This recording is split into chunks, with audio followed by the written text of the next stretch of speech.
tour d'horizon de la capture HDMI. Alors, vous pouvez prendre une simple clé USB à 5 € pour faire de la capture HDMI.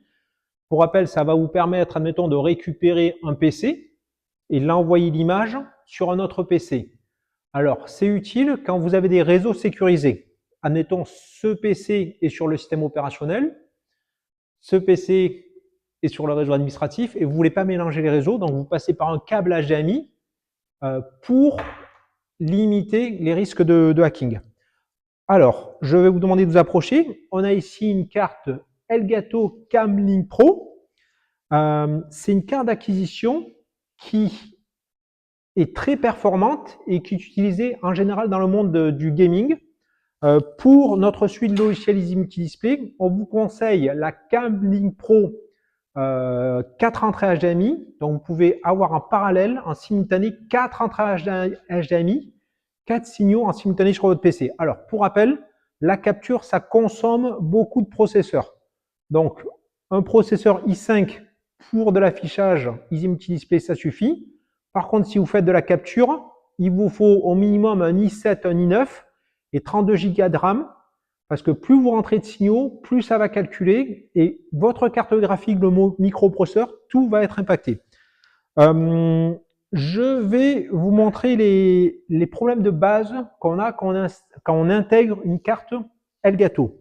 Alors, la première, c'est vous branchez la carte, elle s'allume, mais vous n'avez pas de signaux vidéo dans notre architecture logicielle.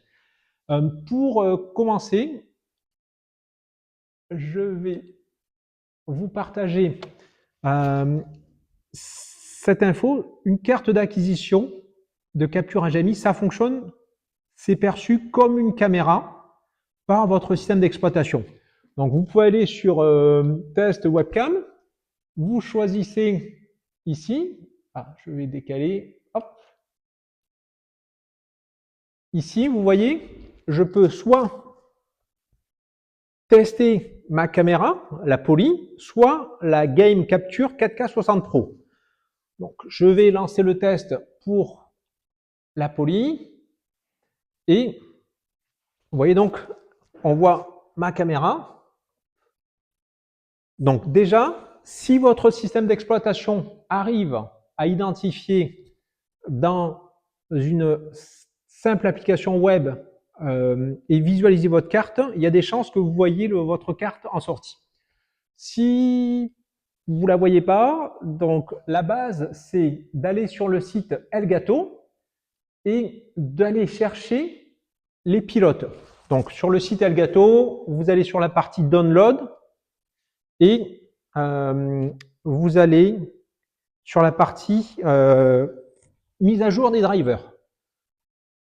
Sur les drivers, pensez à bien choisir que c'est une carte interne. Et donc, nous, on vous préconise la Camlink Pro 4 entrées HDMI et vous téléchargez le logiciel.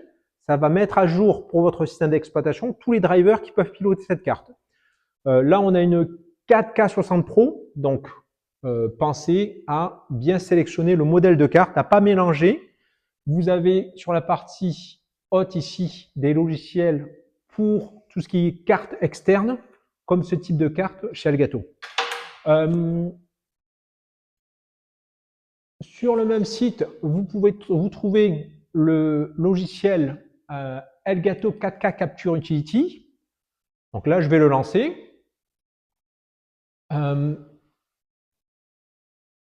Ça met un certain temps.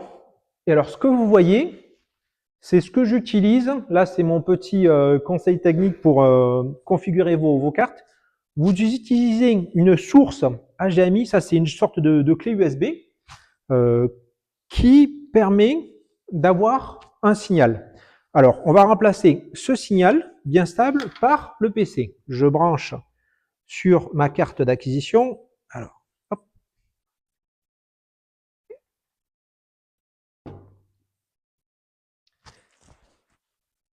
Donc, ce PC, vous l'avez vu clignoter. Il est en train de percevoir la sortie HDMI comme si c'était un autre écran. Et Vous voyez, là, j'ai touché à rien, ça se fait tout seul, sous le logiciel Elgato, 4K Capture Utility, vous voyez la vidéo défiler. Alors, en contre-plongée, peut-être, Patrice va pouvoir visualiser cet écran et cet écran, de manière à ce que vous voyez qu'on a une très grosse fluidité d'image. On peut voir dans le logiciel ici, vous avez le format de la source. Là, on est à 2160 pixels en 29 Hz. On peut enregistrer en 1080 à 29 Hz. Et ces paramètres vont être très importants pour la définition de la résolution d'image, notamment pour les cartographies. Les cartographies ont ces éléments spécifiques. Vous avez des polices et les cartes d'acquisition sont faites à l'origine pour des flux vidéo, des jeux. Et pour les polices, ça peut, comme diraient certains clients, l'écrire en russe. Et donc, ça devient illisible. Elgato, c'est très stable, c'est très opérationnel. Je vais donc sur ce PC aller chercher une cartographie de type Ventusky.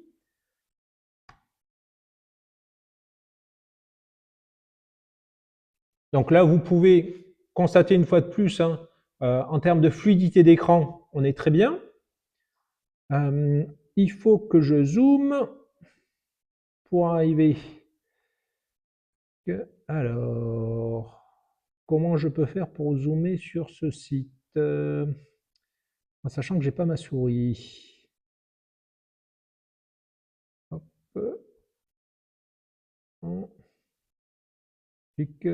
Voilà, on a des noms de villes qui sont affichés. Donc, qu'est-ce qui se passe concrètement?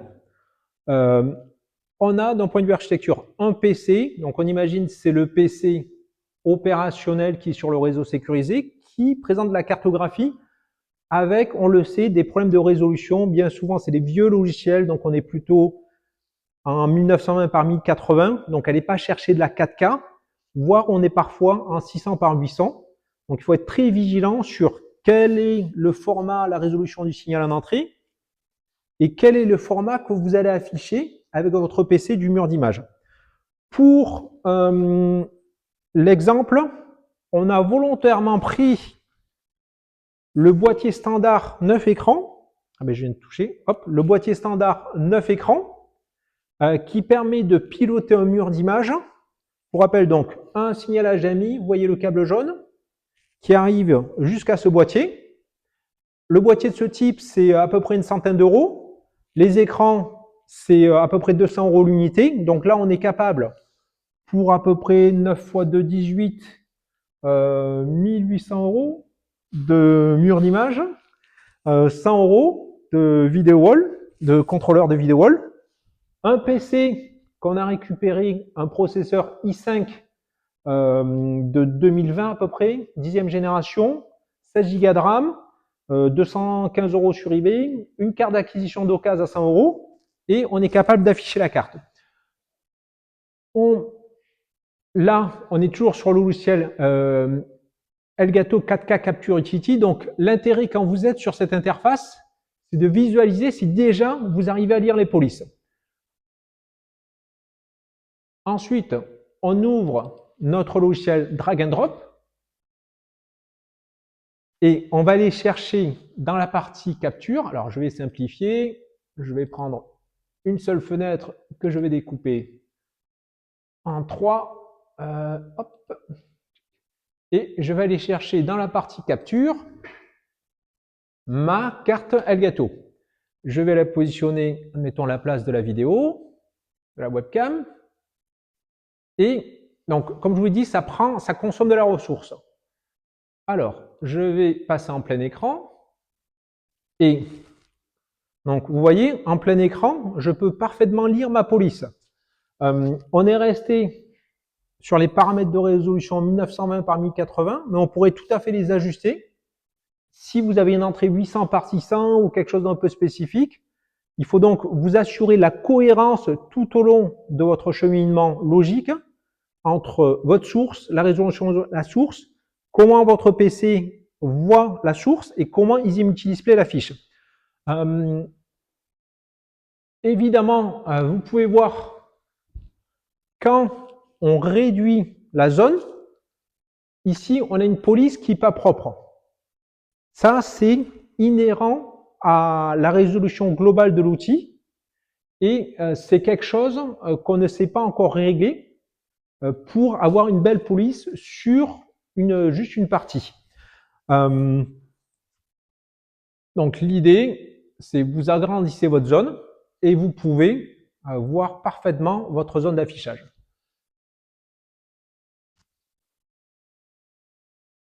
On a fait le tour sur cette partie acquisition.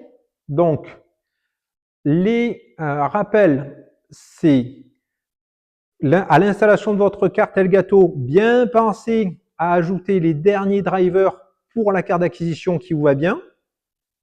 Deuxièmement, entre votre PC source et votre mur d'image, pensez à rester cohérent sur la résolution. Et finalement, petite astuce, mais qui a son importance, les câbles. La qualité des câbles va beaucoup jouer. Et si vous avez trop longueur ou si vous utilisez des câbles de mauvaise qualité ou si vous avez une conversion DVI HDMI, ça peut poser problème. Je reste à votre disposition pour plus d'infos sur nos cartes d'acquisition. Je vous dis à bientôt. Au revoir.